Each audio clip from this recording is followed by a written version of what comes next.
Ladies and gentlemen, may I please request you all to take your seats and settle down. Our dignitaries on the dais are already here.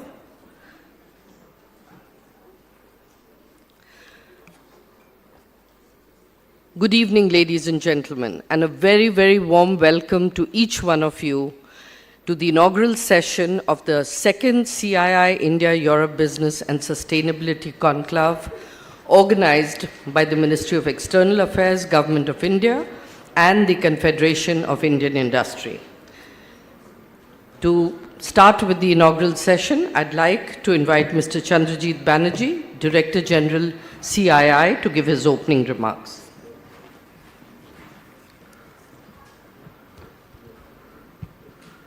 Dr. S. Jaishankar, the Honorable Minister for External Affairs of the Government of India, the Honorable Minister of Foreign Affairs of the Hellenic Republic, the Honorable Minister for Foreign Affairs of the Republic of Estonia, the Honorable Minister of Foreign Affairs of the Republic of Latvia, the Government of India, Ministry of External Affairs secretaries and other very senior dignitaries from the Government of India and other participating countries, businesses from India as well as from our guest countries present here, excellencies, ambassadors, ladies and gentlemen.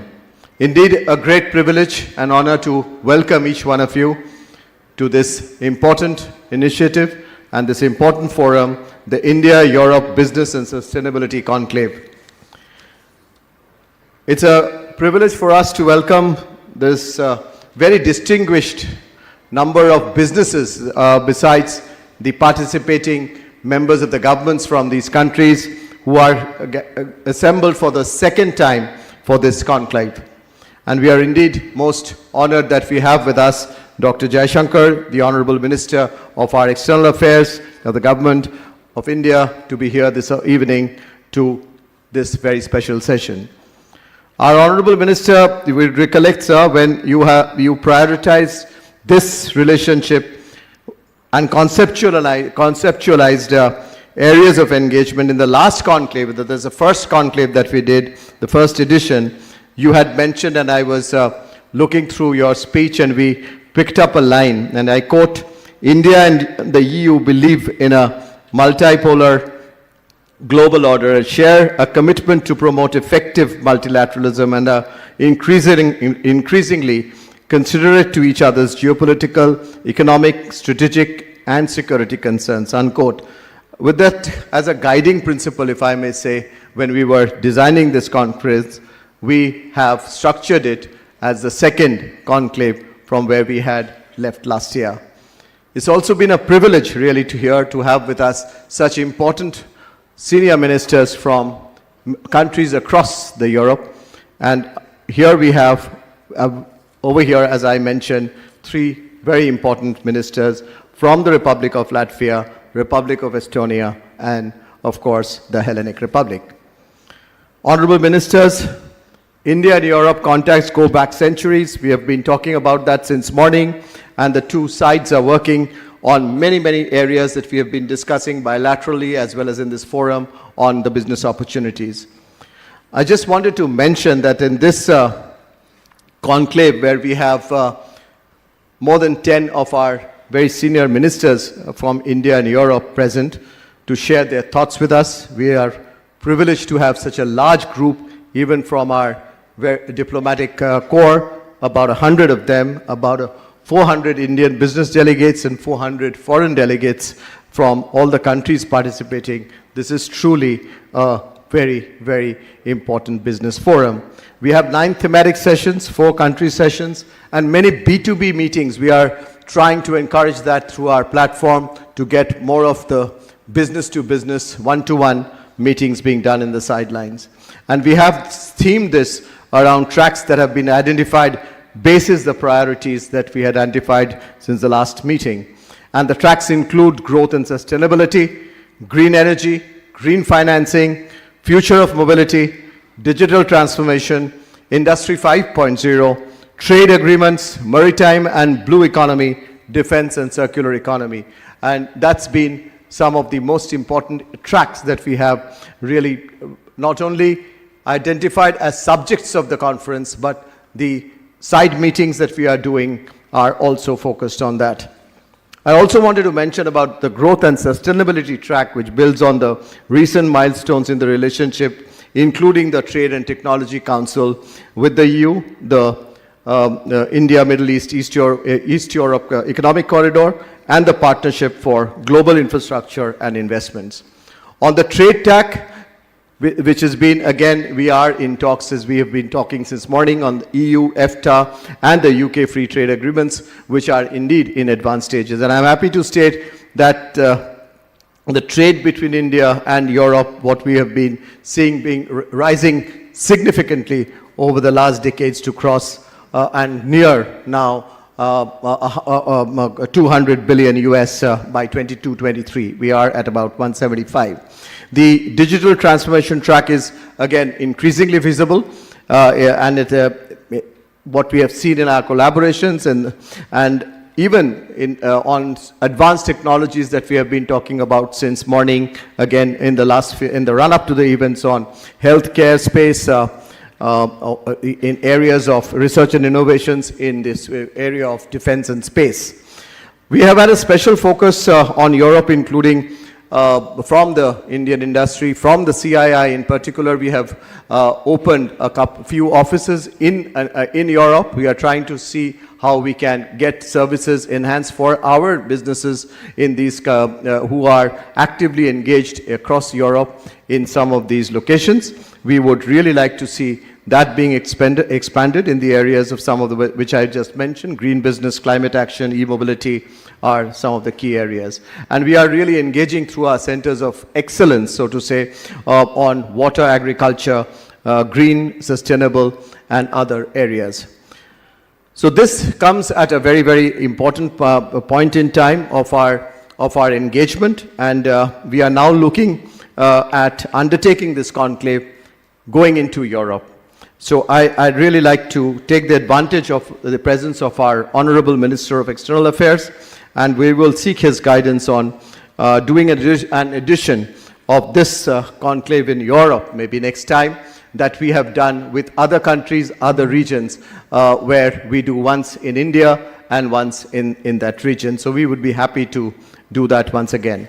So there are so many things to discuss, so many things to know from you, and with that I would like to really once again welcome our very senior dignitaries and all of our participants to this second forum of this conclave. Thank you very much, ladies and gentlemen.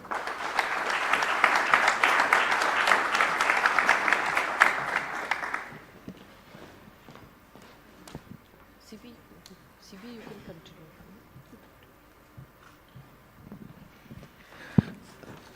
With that, may I now request Mr. R. Dinesh, the President of this Confederation of Indian Industry, and is also the Chairman of a very important company called the TVS Supply Chain Solutions, and logistics is indeed a very critical area of our collaboration. Dr. Jaishankar, Excellencies, ladies and gentlemen, good evening, and let me add my welcome and thanks for all of you to join us this evening.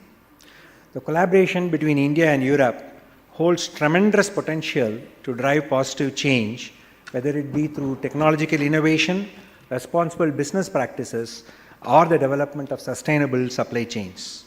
This is a very important time when we are meeting. India is scaling newer heights.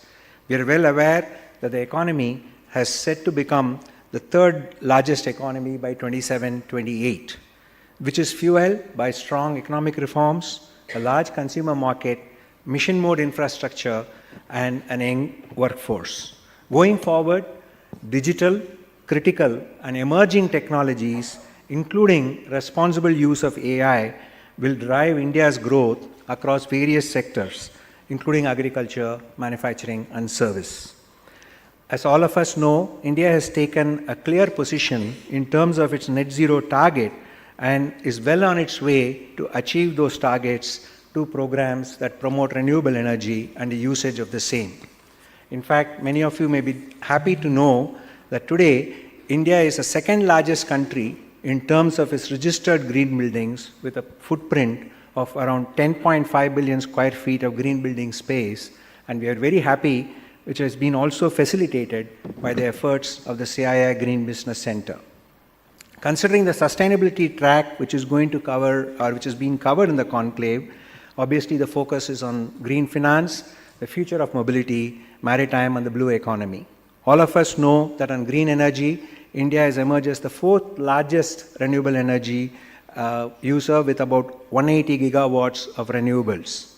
To take India forward will require significant cooperation between India, and there's an opportunity for Europe to be part of this journey. Under the track of green finance, green bonds, the access to finance, making sure the sustainability transition is funded in the right manner through private financing is something which we have to all make sure happens. The B20 last year had recommended a global sustainable development fund to accelerate this transition to be made, and we also look forward to that being debated. The electric mobility track will cover not just the charging infrastructure, but also the transition for MSMEs and how do they be engaged in this process. Here, I believe Europe has a key role to play in supporting the transportation transformation, including in battery development. The maritime and blue economy is a common focus area for both Europe and India because we have large coastlines and a significantly large population dependent on the success of this economy. The circular economy is something which has to result in the recycling and reuse of plastics and electronics, which again we can learn from each other and supplement and make sure it happens together. Finally, we are very much looking forward to the FTA negotiations with both EU, EFTA, and we are looking forward that EU is already India's third largest trading partner, but we believe the bilateral flows can be even further increased and encouraged going forward, and that's something which we will cover. We well know about India's digital payments interface. There has been an agreement signed with France in terms of the usage of UPI. We are looking forward to various other countries which are part of Europe being covered in this. Third, how do we intensify the technological sector collaboration both on cybersecurity and biotechnology? In fact, that's a discussion we have been having during our individual meetings with the various countries. I would suggest that there's a great opportunity for industry on both sides to come together to build on the collaborative platform which has been instituted by the government of India and the European governments and leverage their opportunities to have sustainable development, not just for businesses, but for the countries in general and the population who will benefit from this. I would like to welcome the honorable ministers on the dais and the delegates to the second India-Europe Business and Sustainability Conclave and look forward to very interesting deliberations and success together. Thank you. Thank you. Thank you very much, Dinesh. Thanks.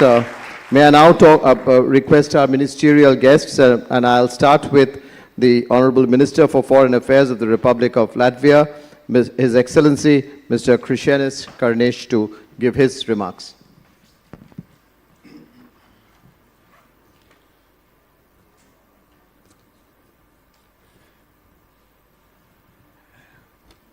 Thank you very much, Dr. Jaishankar, colleagues, Excellencies, ladies and gentlemen. Greetings from the north of Europe. It should be a deep winter and snow, but it is about +1 degree and just cold. So climate change is affecting us as well. The world is not getting any more simple. I've been in politics 22 years, and in these 22 years, it seems that every year gets a little more complicated than the year before. Not only is the climate becoming a challenge for all of us, but the political landscape is also becoming more challenging. So about 30 years ago, when the Soviet Union collapsed, my country regained its independence, it seemed that there was this fantastic, I think we all called it the peace dividend, that somehow everything would just go up and up and up, and countries would live together in a more friendly manner. but that really is not working out so well right now. We have more and more conflict coming up. So we have now next week, or this Saturday, will be exactly 2 years since Russia started its war against Ukraine. We have war in the Middle East. We have a North Korea, which is rattling its nuclear arsenal. And we have a number of challenges elsewhere. I think we could call it to the international law based on the UN Charter from 1947. This is being challenged in many ways. And now when things get a little uneasy, usually what we do is we look for friends. So when you're having trouble, you speak with your family, you speak with your friends. And when we look at the state of the world today, I think there is a very good reason for democracies, for like-minded countries and nations to look for better ways to work together, to help to solve the difficulties of the world, and also, of course, for very simple economic prosperity. Latvia is a small country, about 2 million people. I don't know what neighborhood of New Delhi that would be. But together with our European friends, it's 400 million people living in a single market. And that's almost similar to India. You have 400 million and another billion on top. These are two huge markets full of democratically minded peoples who understand the words, the rule of law, in a very similar way. And that means that much easier to move forward when these things are understood and we don't have to fight them. My country is small, but it's also not very far away. It takes a little bit of time to fly because of all the wars. Now you have to fly around certain countries. But in terms of time zone, Riga and New Delhi are only 3.5 hours away, which means that this morning I could actually call my wife before I had my first meeting. And that was actually pleasing. I didn't have to wake her up also, which was even more pleasing. And a small country such as mine, that 30 years ago we regained our independence, we are extremely hungry. Hungry to work, hungry to learn, hungry for new partners. We have an ICT sector which has come out of nowhere. Our banking system went from 0 to 100 in a very short amount of time. In terms of digitalization, you don't do anything in person in my country. It's all electronic. Interactions with the government, interactions with each other, interactions among business. So I'll end my long story and make it short. The EU and India, I think we need each other. There are many challenges that we face, and the perception of those challenges are actually much more similar than sometimes we think at the outset. And my country, as one of the countries within the EU, is very open to this challenge, to this opportunity. And I invite those of you in India here, that's a very mixed auditorium, to take a really good look at Europe because we want to work with you. Thank you very much. Thank you very much for those very, very useful remarks. And we have been engaging with the delegation from Latvia over the last few hours, and we shall deepen it from the point of view of what you really talked to us about the opportunities. Thank you very much once again. I now move to our Honorable Minister from the Republic of Estonia, His Excellency Mr. Margus Shakna, for his address, please. Thank you, Excellencies. Ladies and gentlemen, it is a great honor to be here and to welcome you from the Nordic countries and in the name of Estonia. And you know, you saw that I was using my phone, and I didn't want to be unpolite about you, but you know, Estonia is so secure place. We just announced publicly that we had been arrested during the last couple of months, 10 individuals connected to the Russian special operations and who tried to attack some persons, public persons, assets and so on. So you can be very safe if you come to Estonia, because we are very good. Nobody will be not caught who has bad ideas. But the case is that we are living there together, and we are doing well. And this is a great pleasure to talk about some words about Estonian as well. As you know, we have this digital wonder made in Estonia. This is the case what we have. And of course, Estonia has very competitive tax system in the world. It's probably the best launchpad for Indian companies in the wider Nordic, Baltic and European markets, and you're always welcome there. And of course, the advantage we offer in Estonia is a flexible and fast way of doing business, as well as a vibrant digital economy and a stable investment environment. And of course, in Estonia, in Nordic countries and Baltic countries, what we have very good people. We have very well-educated people. Being in global top in PISA test results, we highly value education and thinking out of the box. This is very important to think out of the box as well, to find the ways. Because when we started our digital society and all these reforms like 20 years ago, we were not only smart people, of course, what we are, but also we were poor and we had nothing. But we had great leadership to make decisions and reforms. And as a result now today, Estonia is a country with the highest number of unicorns per capita in the world.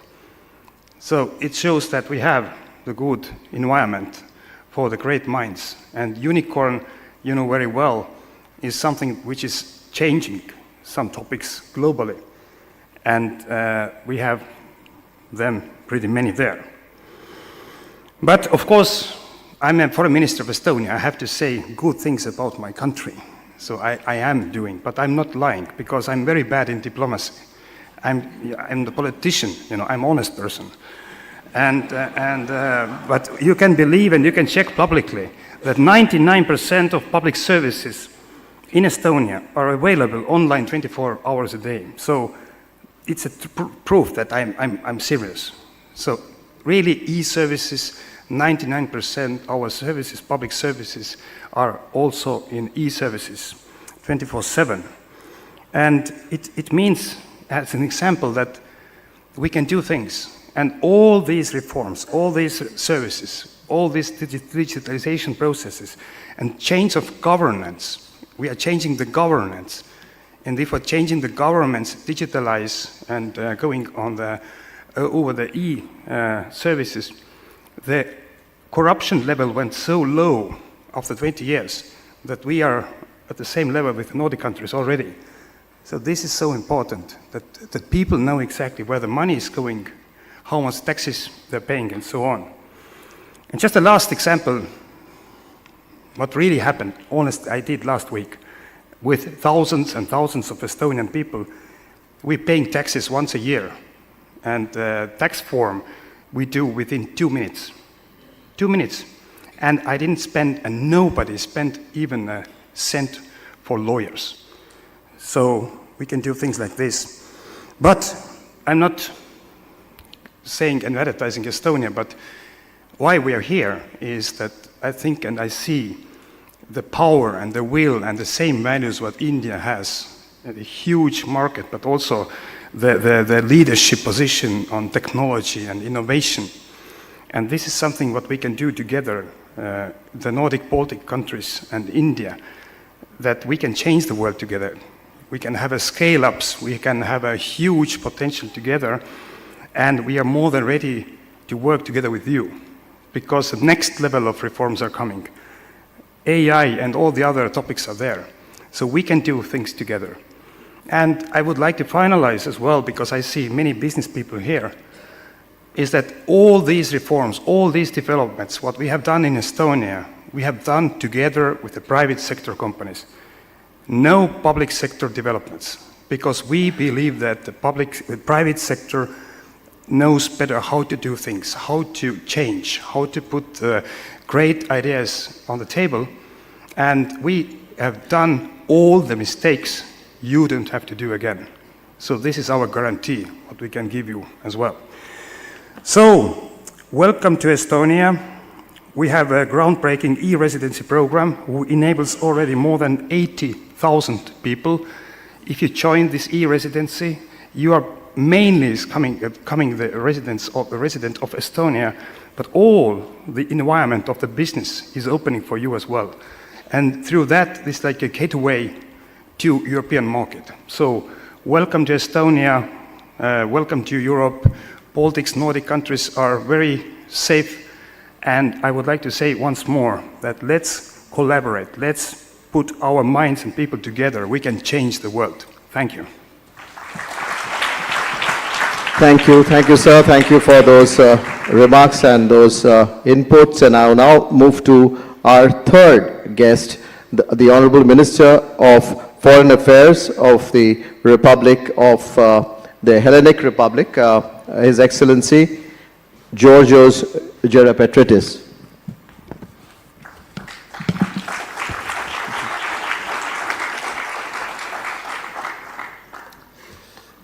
Your Excellency, Minister of External Affairs of India, dear colleagues and friends, namaskar. I'm honored to be here, and I would like warmly to thank my colleague, the Minister of External Affairs of India, and the Confederation of Indian Industry for organizing today's event. I just had a very productive meeting with Dr. Jaishankar, an experienced diplomat who has offered his best offices to build a strong relationship between Greece and India, a strategic partnership based on common values: democracy, peace, justice, respect for international law, and rule-based international order. Dear friends, we're living in a unique moment, I think, of transition. India, as a member of BRICS and during G20 presidency, has emerged as the voice of Global South. We need this loud voice in maintaining multilateral diplomacy to offer services to raise legitimate concerns, to promote understanding between North and South, and to provide a sober view between East and West. I often say that we do have some challenging times ahead. Thus, in these challenging times, we need flexible, resourceful, and multifaceted diplomacy. India is among the world's fastest growing large economies and is undoubtedly a significant trade and investment partner of the European Union, to which Greece is one of the oldest members. In a constantly changing geopolitical era, the role of India-EU partnership is pivotal in fostering stability and prosperity. The India-Europe partnership offers unique opportunities and perspective for business. Not only does it fortify economic ties, but it also sets a positive example for global cooperation. Opportunities for Indian business in Europe include access to 500 million consumers, well-established infrastructures, a stable and mature business environment, and a highly skilled and educated workforce. Moreover, the fact that the European Union is a single market without trade barriers between its member states allows the unhindered access of Indian businesses to a large customer base. There is a popular saying, wherever Indians go, there is prosperity. And I'm convinced that the India-Middle East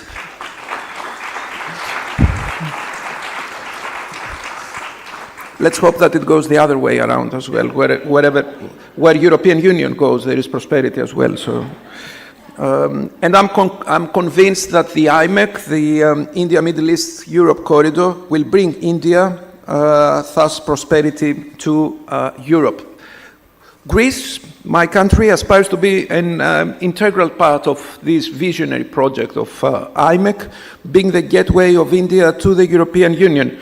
This very ambitious connectivity project will enhance the strategic importance of the regions involved, both economically and geopolitically, and promote, hopefully, peace and stability. To this effect, yesterday I traveled alongside with my Deputy Minister, Mr. Frankoyannis, and more than 100 Greek business people, some of them are present here, who will have the opportunity to investigate possibilities and partnerships with their Indian colleagues. Distinguished friends, interregional cooperation, interconnectivity, synergies, and interaction make our world more secure, more resilient, and therefore more peaceful.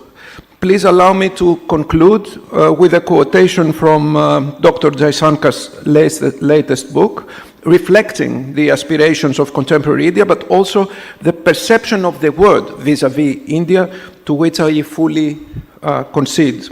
India matters through the power of its ideas and actions as an engine of global economy, a hub of innovation, or a democracy that delivers.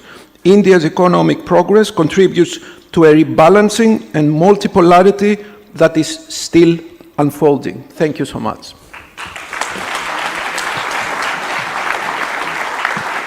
Thank you very much, Honorable Minister. And as you ended with a quote of our Honorable Ministers, from our Honorable Minister's book, it's my pleasure and honor to invite our chief guest for this evening to give his keynote address, Dr. S. Jaishankar, the Honorable Minister of External Affairs of the Government of India.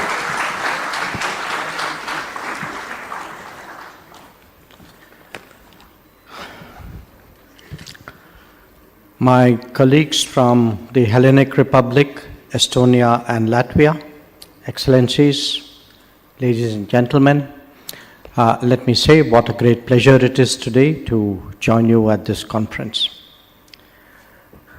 I have just returned from Munich yesterday, from the Munich Security Conference. So I think I carry as much flavor of Europe as my colleagues from there do. And certainly the presence today of the three foreign ministers on the podium and many others who are arriving as we speak for the Raisina dialogue does say a lot about the deepening Indian relationship with Europe. But sometimes numbers are useful as an illustration. And I tried to quantify how I could convince you that Europe is truly a priority today. And one way of doing that was to remind you that the Prime Minister of India during his tenure has been 27 times to Europe, that he's received 37 European heads of governments and states, that I have visited Europe 29 times in my relatively shorter tenure as a minister, and I have received 36 of my colleagues during this period. So I underline these numbers really to emphasize today how deep and how sustained and how continuous the relationship has been. But it is not just a relationship with a continent or even a union. We also have made an effort to engage European countries in smaller groupings, and the presence of my colleagues from the Baltics is a reminder that we will be holding our Nordic-Baltic meeting in the coming days. And I hope, as I discussed with my colleague with Greece, that perhaps one day soon we would hold a similar gathering with countries of the Mediterranean. Now, if I could really, as Indians and Europeans gather in this room and others who wish as well, address myself to what is it that drives the world economy, because that is really why we have assembled here today. And all of you would agree that there are 6 broad elements of that. One, of course, is the production and consumption. The second is connectivity and logistics. The third is technology. The fourth, increasingly realized today, is of demographics. The fifth is of values and comforts, because countries and societies who bond with each other more closely obviously find it much more easy to do business as well. And finally, to the extent we create an architecture, a framework, it is much easier for us to do business and promote economic partnerships. So today, some of the thoughts I present before you are from those perspectives of business, of sustainability, of creating partnerships. And let me start with production and consumption. I think we were reminded by the earlier speakers about the importance of concluding a free trade agreement with the European Union, as also with EFTA. Not just a free trade agreement with the EU, but also one relating to geographical indicators and to investment protection. And these agreements, these negotiations resumed after an 8-year gap between 2013 to resumed in 2021. Now, why is this important? It is important because you can already see that our trade levels have been growing steadily, but there is a well-founded realization that we need really a more positive framework for that to accelerate. Last year, 2022, our trade was about, I think, 120 billion euros in terms of goods, and our services trade actually has been growing very robustly at about 30%. But part of the reason why we need a much smoother interface between our economies is that it's important for the European Union to prepare for the India that is to come.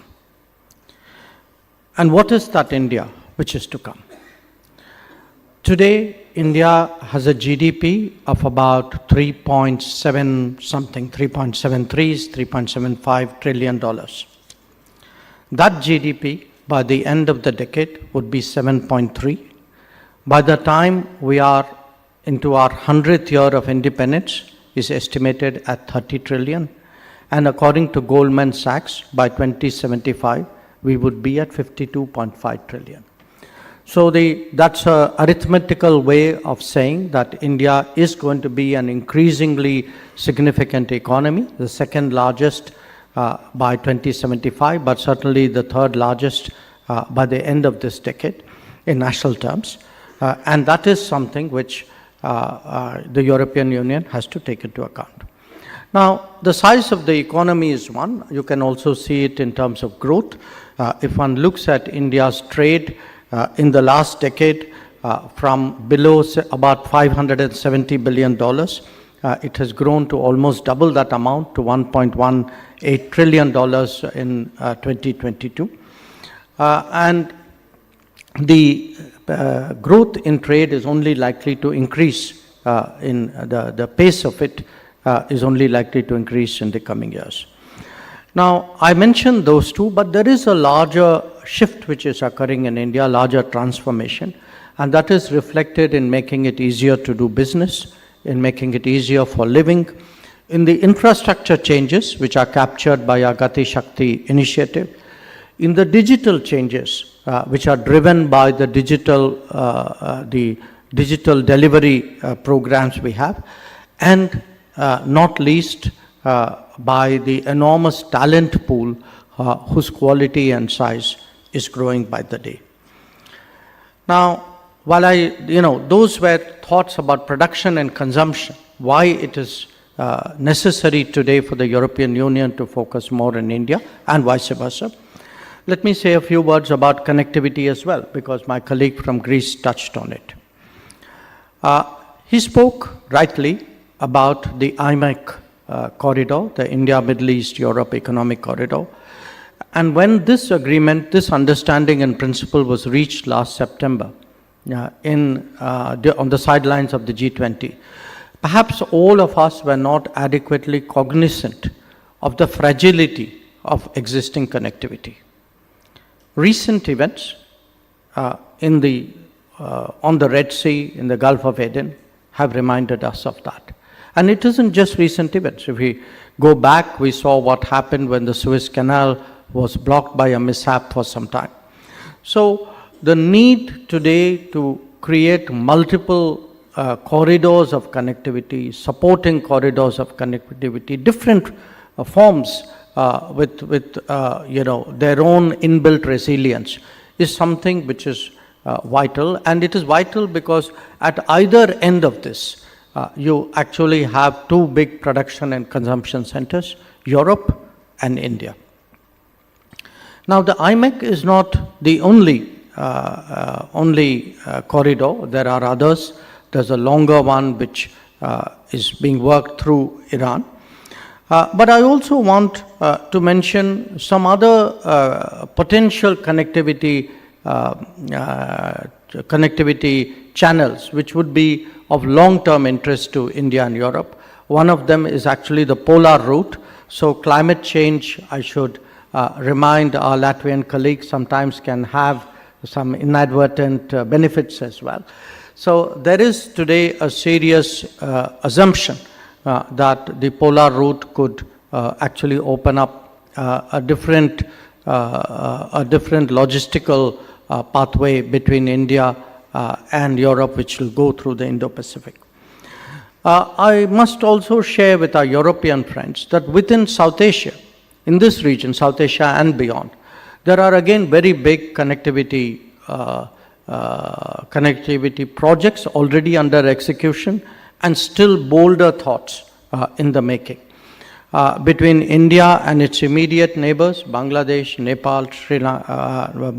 Nepal, Bhutan, we have seen actually in terms of roads, grid connections, waterways, a very big change which has come about. There is a much more arduous project, the trilateral highway. And in fact, if the IMEC connects India to Europe through the west, and the trilateral highway, when it is done, and we have challenges in Myanmar there, but when the trilateral highway is done, it would go all the way to the Vietnamese coast. So you actually will have a lateral connectivity grid which would connect Europe all the way to the Pacific, mostly by land. So it is surely a thought for your consideration. Now, on connectivity, I think we would particularly value working with Europe, because it is important today that connectivity is collaborative, it is transparent, it is based on viable projects, it doesn't have hidden agendas, and by doing that, we will set before the world a model of how international cooperation on connectivity should work, and we hope that other countries will draw appropriate lessons from that model. Now, the other factor I mentioned was technology, and surely in a digital age, I think we all appreciate the importance of trust and transparency. This is the age of AI, it is the age of electric vehicles, it is of critical emerging technologies, of space, and really of smart cities and smart technologies. And we see this really reflected in our daily lives, in our, in the economic developments that surround us. And certainly in a lot of what we are doing, we believe today that there are opportunities for European companies. The smart cities and smart grids have already demonstrated that, but the decarbonization efforts which India is making, even this massive campaign which the Prime Minister announced for solar rooftops, a lot of these today hold possibilities for new areas of cooperation between us. But there are areas where we cannot be impervious to its security implications. We talk often of renewables, but perhaps we do not adequately focus on what the reliability of those renewables are. Similarly, we are in a digital age. today the entire semiconductor environment, the phrase chips war, is itself an assertion of the geopolitics which surrounds technology. So it is natural today as key partners that we have a Trade and Technology Council. The EU has it only with the United States and India. We recognize the significance of that choice.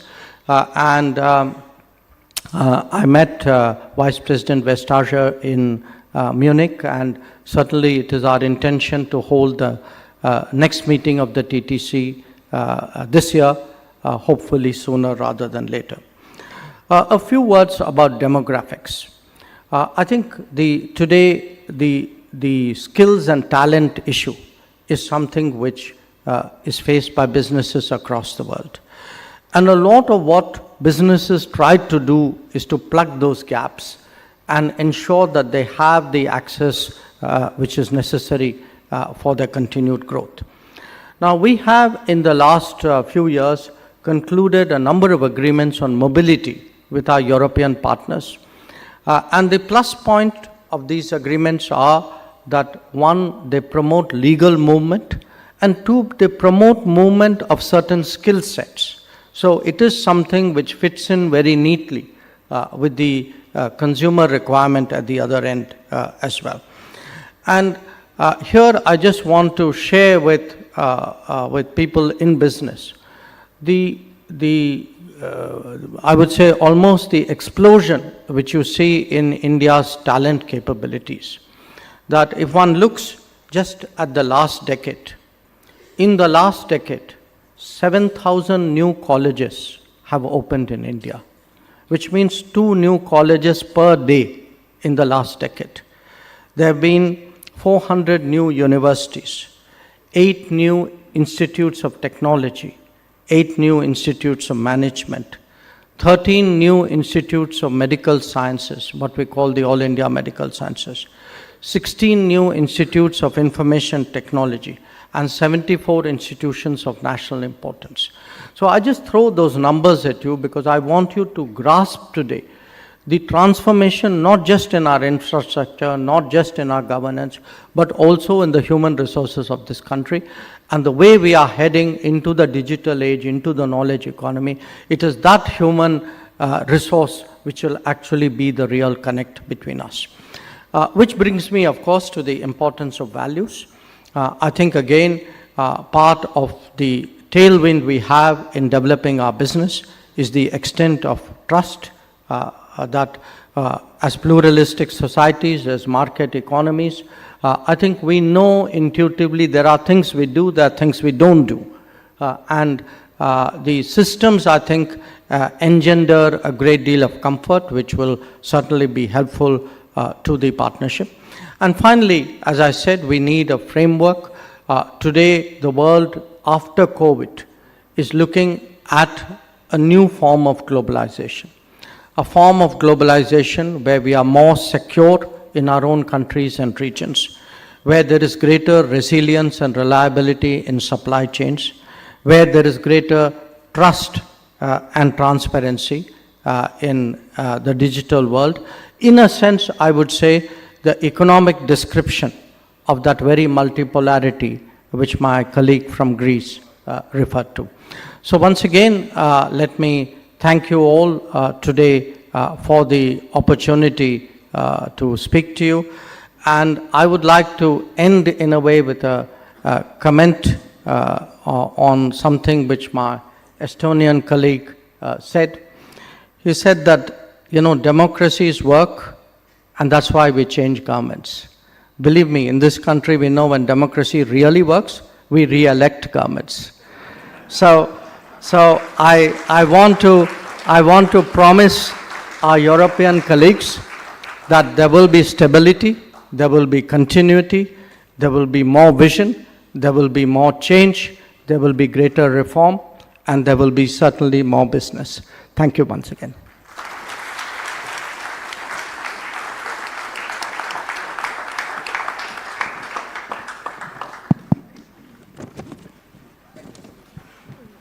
Thank you very much, Honorable Minister, for so eloquently as usual, talking about the entire possibilities and the opportunities of the possible collaborations, the great story of New India, covering so many aspects as you did, with lots of data that you have thrown at us and lots of ideas that you have given to us in terms of how do we take the business to business links forward.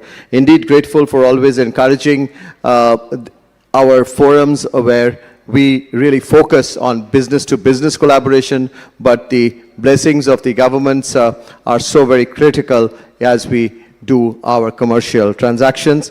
I do not wish to repeat or summarize the phenomenal ideas that you have given to us, which we have all noted well, and we would get back to you on some of the areas that you have pointed to us, Honorable Minister, in how we could really extend the business collaborations between our two regions. I'd really like to thank all our participating guests here today, especially the honorable ministers who are here with us, and I really want to thank the honorable minister from Greece, from Estonia, and Latvia for joining us for this evening.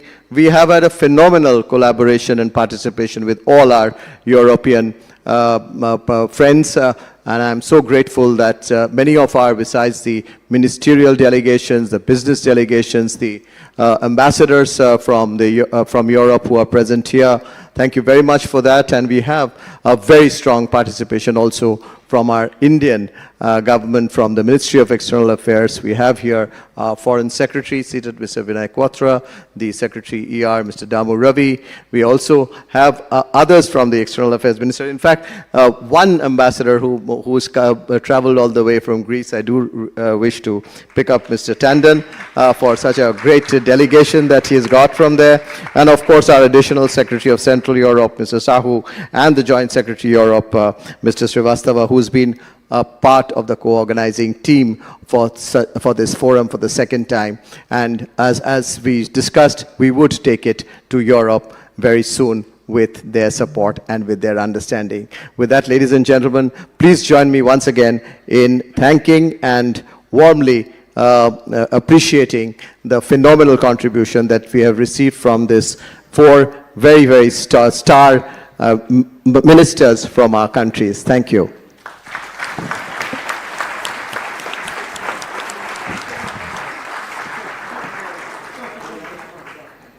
Mr. Banerjee, may I request you to please give a token of appreciation to our minister from Latvia.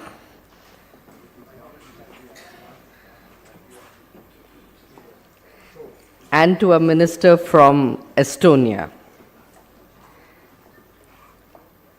I'd like to request President CII, Mr. R. Dinesh, to hand over a token of appreciation to the Minister of Foreign Affairs, Hellenic Republic, Greece.